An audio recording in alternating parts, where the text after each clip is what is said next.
Let's go. What a lovely day! Andy, there's a whole world out there. Jump in. Can you dig it? Yeah. You must always pay strict attention. I was just completely enamored by it the entire time. Dude, he did not have to go that hard. I know, man. Isn't it wild? The Jared Cast. So it begins. Hello, good morning, good night, good evening, good afternoon, good 2 a.m. Welcome to the Jared Cast. My name is Jared A. With me is Jared L. And we're back! Doing another top 10 list, filling another hour with shenanigans and nonsense and hopefully some good stuff, because we love giving the things that we love the flowers that they're due. And today we are doing cooking shows, nonfiction cooking shows, as a matter of fact. Yes, sir. Because it would have been too unfair with The Bear and SpongeBob and I don't know what else is a fictional food show. Everything else, I don't know. Anything they cook, basically. Good burger. But yeah, top 10 cooking shows, nonfiction. We both kind of grew up in the Food Network during the birth of Food Network, and we also we also love food. We love eating. We love cooking. Even in our top 10 video games episode, we started the episode talking about food. Yeah, we just couldn't help it.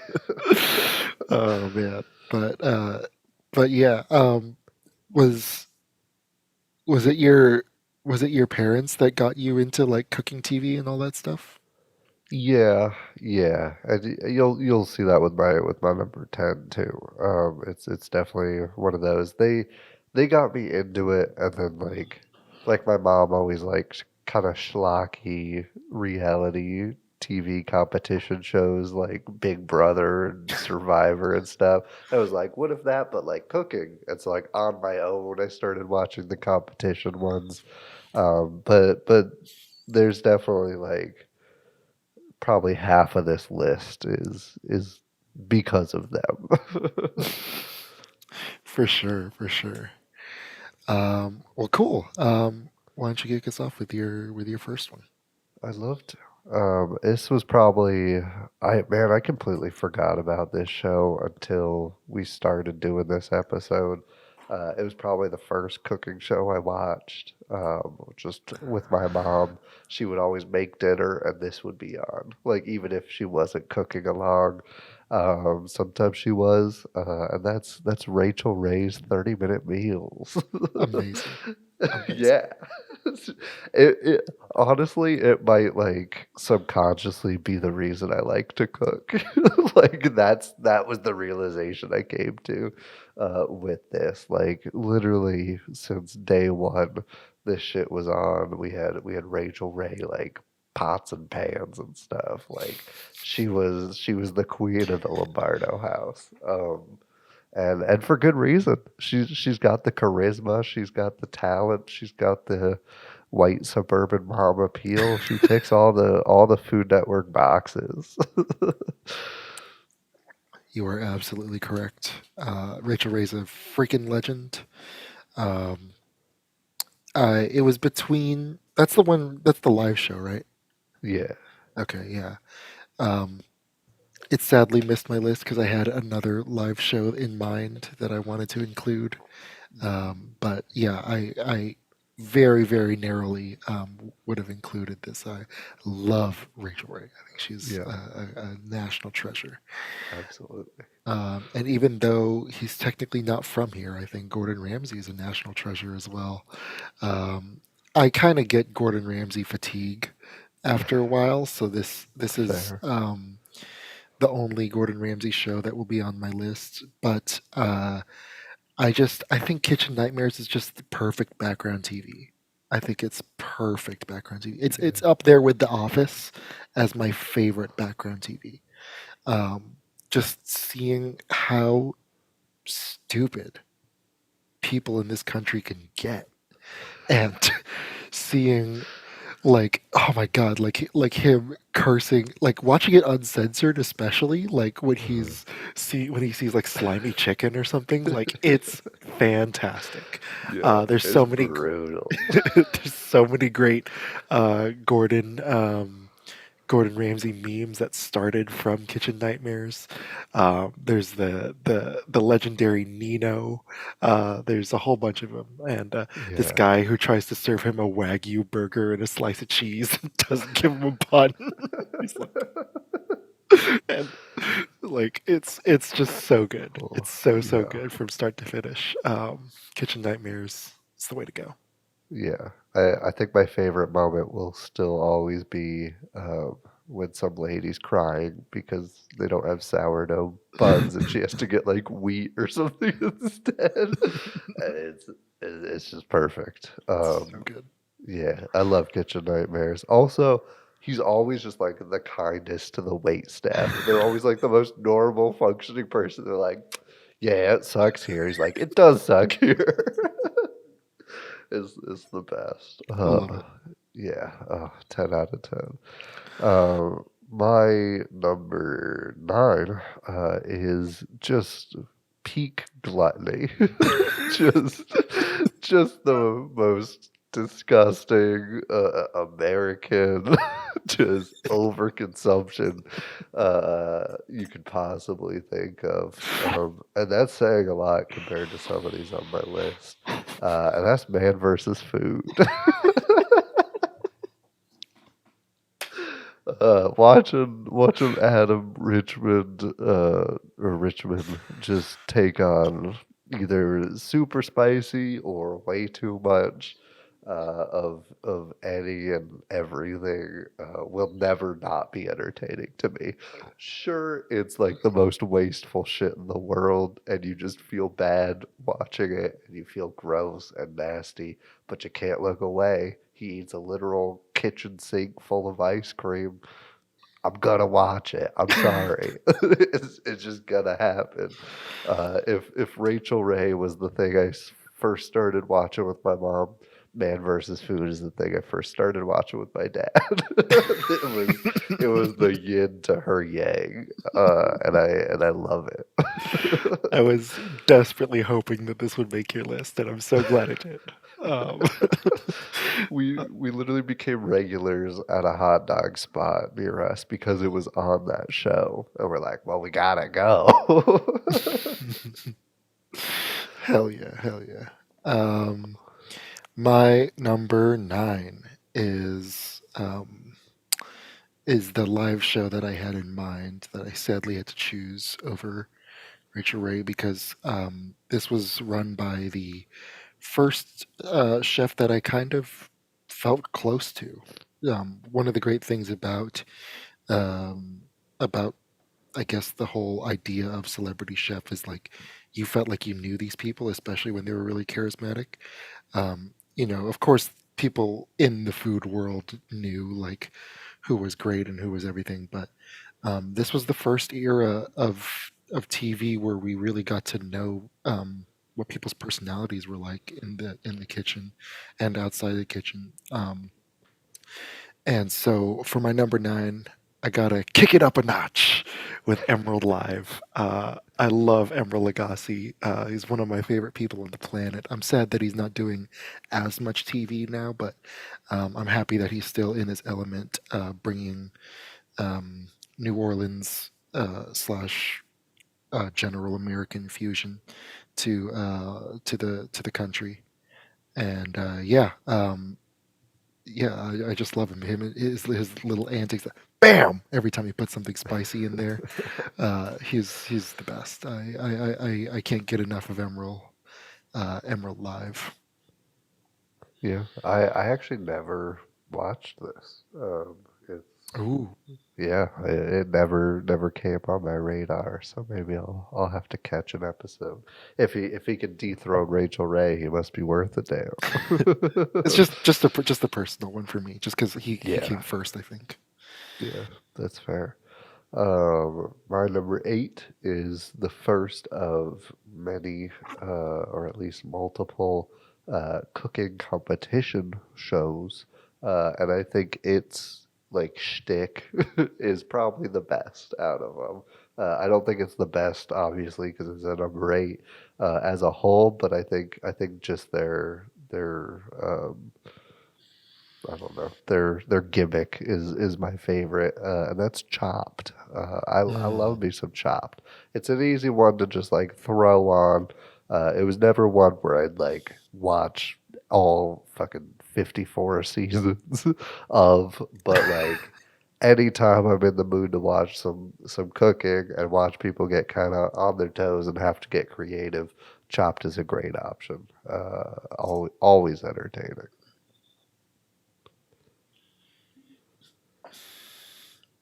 Fantastic. Yes. Is it still going? I'm looking at it Yeah, right now. it is. They're on Hulu now, but yeah, still going. They came out with an episode, or they have a new episode on March 7th. 635 episodes and 39 specials. Insane. Wow. I can't. I don't even know what to do with that. Yeah, not gonna watch all of them. Sorry, Chop. Love you. Don't love you that much.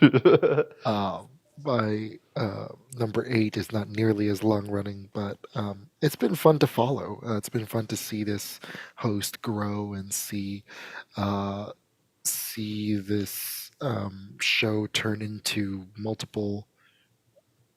See this YouTube channel turn into multiple shows and expand and introduce new cooks to a wide audience. He still sounds like he's just getting started, which is great for a home cook, for an amateur. And he just came out with his own like line of gear to use in the kitchen of cooking wares. Yeah, I got to go with Binging with Babish for my number 8. I think it's just really fun seeing Andrew Ria's journey over the years. He's not the best cook on the list by far. He's, like I said, an amateur, but he's as close to professional as an amateur could get, I think, and really fantastic with his filmmaking style and his iconic voice. His love for movies and food is relatable to me.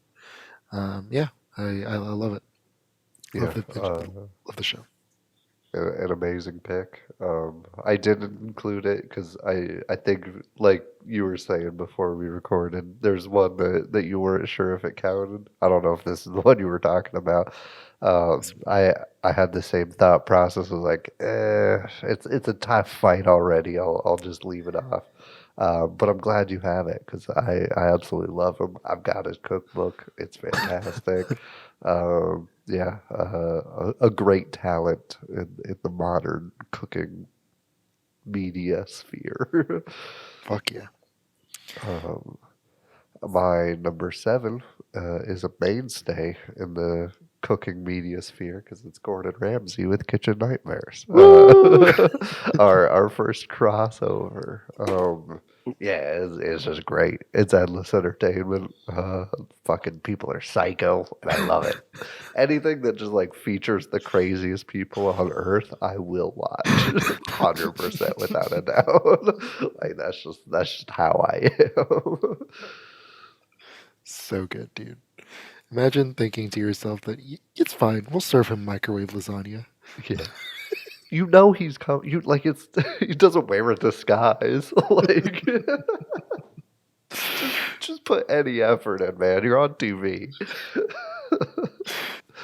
Insane. Clean Insane. the dead rats out of your walk-in before he comes. My number 7 is one of the. I think it is the best show by David Chang, who has a few. The founder of Momofuku, the noodle restaurant, came out with this show called Ugly Delicious on Netflix. It's a really cool, really uncensored. It's like it's not really a cooking show. It's more like a documentary series where he takes a single idea in cooking and in food culture, and just kind of breaks down all of it. Breaks down the history, breaks down the variations, the innovators, the traditions, and how it relates to his personal life, how it factors into his personal life. And so you get to see um, this guy, this chef, uh, this really well-known chef, travel across the world and examine the politics of fried chicken, and examine why it's weird.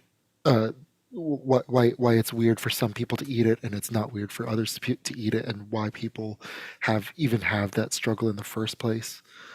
Um, he talks about his own personal tastes and challenges himself, and the result is a show that's perfect for background watching, perfect for full attention watching, and ultimately really touching and interesting and cool and insightful. Yeah, this has been on my to watch list for a long time, and I just haven't yet. But I think I might tomorrow. I think it might be my next sick binge. Because I yeah, think he works it out look, of Domino's in the first episode. oh perfect. I can live vicariously.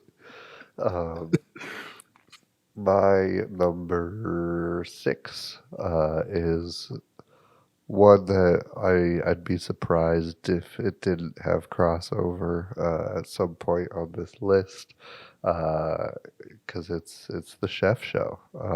John Favreau, Roy Choi, just amazing across the board. Yeah, even Babish shows up at some point.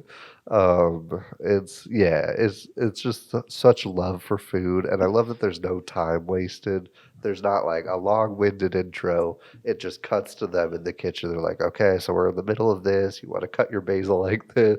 Like it's insightful, but it's casual. But they're like always moving. The food's always looking delicious. You learn some great technique, great flavor combinations, but it's never like an intimidating way. It gets like intimidating chefs, but it feels, I don't know, it feels like you can improve your cooking just by like watching them, and I absolutely love it. I think it's like the perfect middle ground of like people who definitely know what they're doing, but like are casual about it. I love it. I love it a lot. 100%. I love the Chef Show. One of my favorite aspects of it was when, like, being a Bill Burr fan, I would hear him on the podcast talking about how much he loves the movie Chef, not even just because of the movie, but because of the grilled cheese scene at the end when he's Yeah. teaching him how to do, and they actually redo it with Bill Uh-huh. Burr, and he's like, "This is the scene. This is the scene," and it was just great to see. It's great to see old Billy get excited. It was really Yeah, nice. it's great. My number six will also definitely have crossover. Um, our country's Lord and Savior, Guy Fieri. Um, Yes. the man, the myth, the legend, uh, the meme who has been redeemed. Um, yeah, he's absolutely fantastic in this show where he goes and finds all the holes in the walls, all of your favorite mom and pop shops, all of them, and just gets to see like the craziest, most unique, most innovative recipes, most challenging to traditional foods and dishes, and people who are on the cutting edge in the middle of nowhere. It's a fantastic show, and yeah, I it's actually helped a lot of these businesses thrive, and so I think it is, I think, still going, and it shall go on, and I hope it goes on forever. Yeah, agreed. That's all I'll say about that. My number five is the one that I thought might be bending the rules a little. But I think if Man versus Food counts, there's no way this wouldn't count. It is my favorite yearly tradition. of Nathan's famous hot dog eating competition. I've, hey, it's a whole day long production, and it is a must watch every single year, no matter what. Even if it does feel like the exact same rerun of the previous year. They do like the exact same sports science segment before. They do the exact same like introductions from the exact same dude. And then Joey Chestnut pounds down way too many hot dogs and destroys everybody. But I will never not watch it. Something about it is the most American patriotic thing I have ever done, and I will continue to do it in the name of our good country.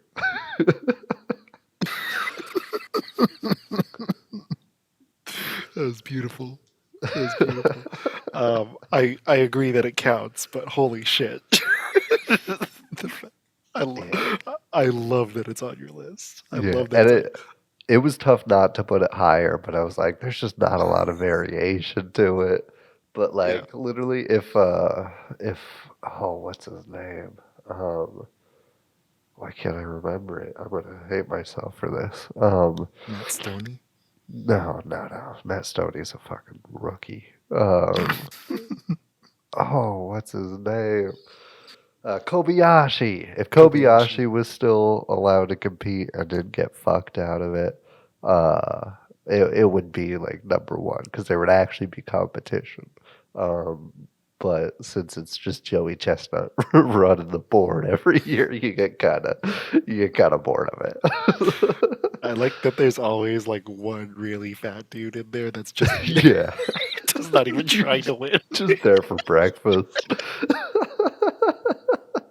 Every year he's there, and I laugh every time. The greatest moment of my life was when I met Joey Chestnut and he had the mustard belt with him. Oh my god! I got to hold the mustard belt, man. Oh shit! Yeah, great pick. Thank you. My number 5 is not nearly as blessed by God, but I think it is one of the most innovative shows on this list. Certainly the most ahead of its time.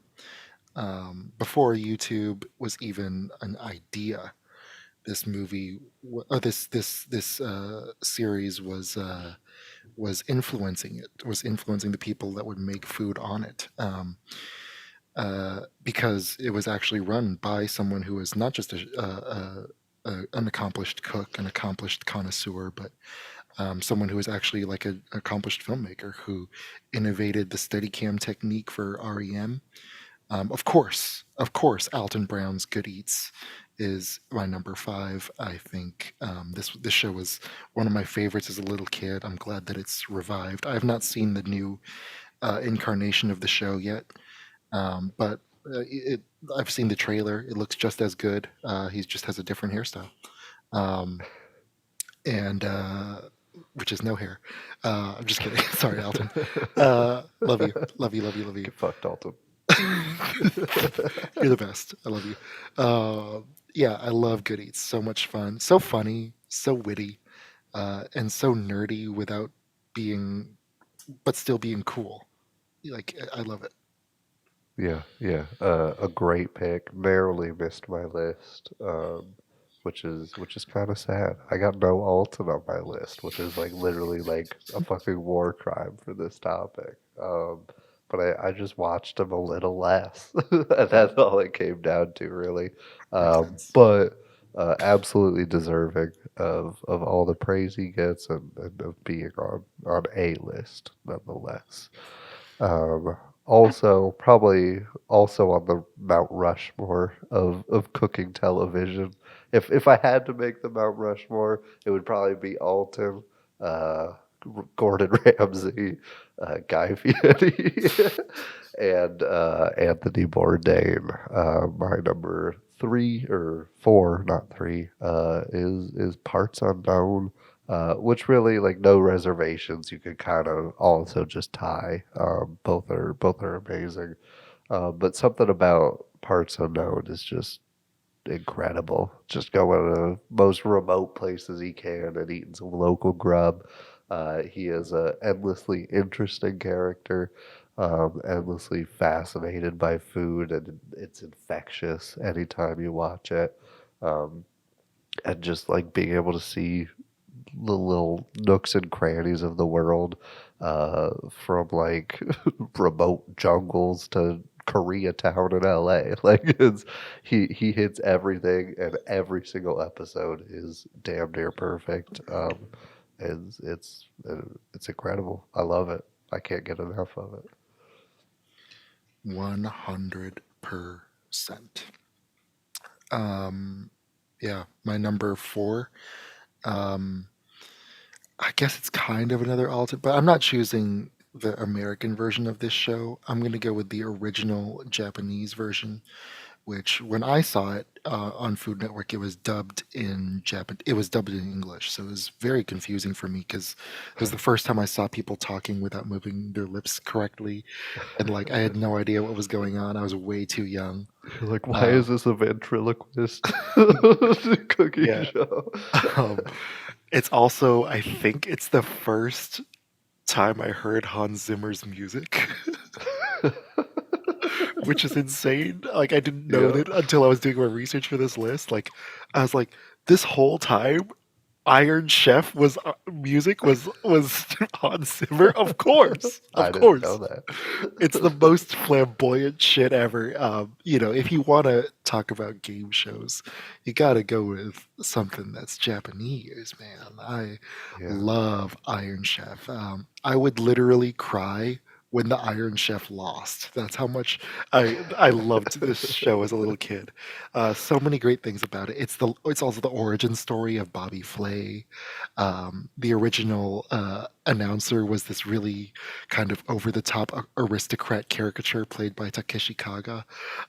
Every time, instead of saying start or begin, he would say "Ale cuisine," and in a Japanese accent, and it was perfect. It brings chills down my spine thinking about it. It's also the start of the fame of legendary international celebrity chef Masaharu Morimoto. I still buy his ramen sometimes. His instant ramen. He's one of the best of all time. And 309 episodes. So never mind. It was on Food Network in Canada, Cooking Channel in the U.S.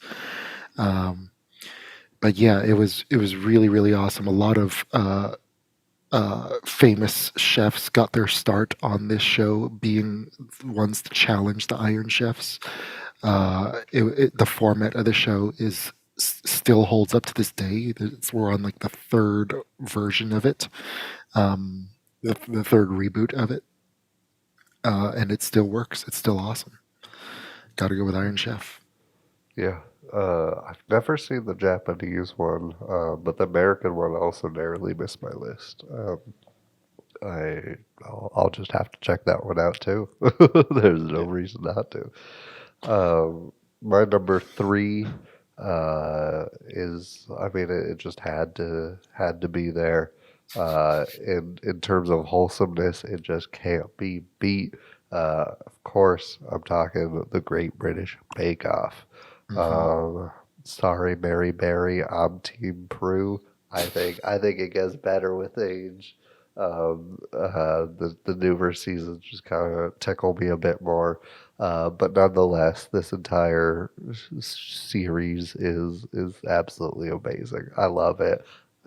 Being somebody with literally like negative baking skills whatsoever, if it involves a dough and cooking, I am guaranteed to fuck it up.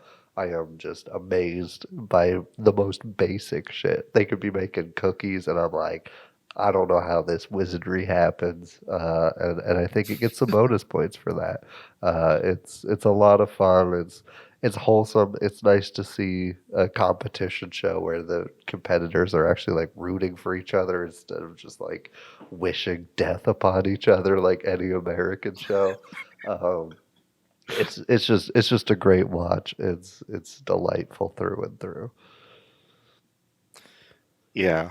I kind of feel sick to my stomach when I watch those old Hell's Kitchen, like season 1 through 3, where it's like you actually see people who win who don't deserve to win. They just sabotage the Yeah. other one. It's like, Yeah. like, This is the antidote for that. dude. I think season 12 might be like the best one out of all of them. Like the not the one that came out, but the one with Giuseppe and Christelle and Yeah, um, yeah. what's it, Chigs in the finals. So good. Yeah. That's That probably was my favorite. every time we watch it, my girlfriend and I pick like a horse to root for, and Giuseppe was mine for that season. Off rip, dude. The secret, just Yeah. pick the first scientist they show. They always like, or at least a lock for the finals. I agree. I was Team Christelle, but I literally cried when they announced Giuseppe won. I was like, I'm so happy for my Italian boy. So good. Yeah, I love this show. My number 3 is Parts Unknown. I think Hey. this is not just one of the greatest cooking shows ever made. I think it's one of the greatest documentary shows ever made. I think it's by far the only good thing that CNN has ever brought to the world. Damn. Sorry. The fact It's that fair. a chef can like do better reporting than like TV journalists. Yeah, you're not wrong. No, it's such a brilliant and beautiful way, not just of exploring other foods and finding new foods and seeing Bourdain's reaction, but seeing Bourdain's perspective and the way he connects with people. It just makes me miss him, man. And it makes me want to be a better person. It makes me want to be a better filmmaker, a better host to everybody that I try to cook for, and yeah, I can't get enough of it. I've never watched it all the way through. I think I've just kind of every time I watch it, it's like I just pick a random episode. I'm just like scrolling through and just like, okay, I'll go to this country now. I'll go to this country now. And I think for me, that's the best way to watch it. Like, I like seeing him in West Virginia one time, and then seeing him in the, like you said, in some Asian country I don't even know where to point to. Like it's crazy. I love it. Yeah. Yeah. All that is nice and dandy, but he doesn't drive a sweet red convertible to go get fried chicken the way Guy Fieri does in my number 2 in Diners, Drive-Ins, and Dives. Sure, it has artistic and journalistic merit, but he doesn't go to Flavor Town now, does he? I don't know, man. There's just something about Guy, something about this show that just is perfect. The fact I was watching this a week before the Super Bowl, and in that episode, there's a new episode. He brought Coach Andy Reid on to eat burgers with him. Yeah, he did. He had nothing else to do. Yeah, dude, this show is just a gem. It absolutely deserves more praise. All right, I think it doesn't even get enough praise. That's just how delightful it is. It's not like I think Parts Unknown is like the best cooking show. But I think this is just a lot of fun, and I'm not sorry about it. No, yeah, you're 100% right. I love this show so much, and I'll probably watch it as soon as we hang up this call. As you should. My number two, we talked about a lot of crossover. The Great British Baking Show. Hey, let's go. um, I once told Jared that whenever I make my top 10 TV shows of the year, if the Great British Baking Show wasn't so overexposed, it'd be my number one every year. Yeah.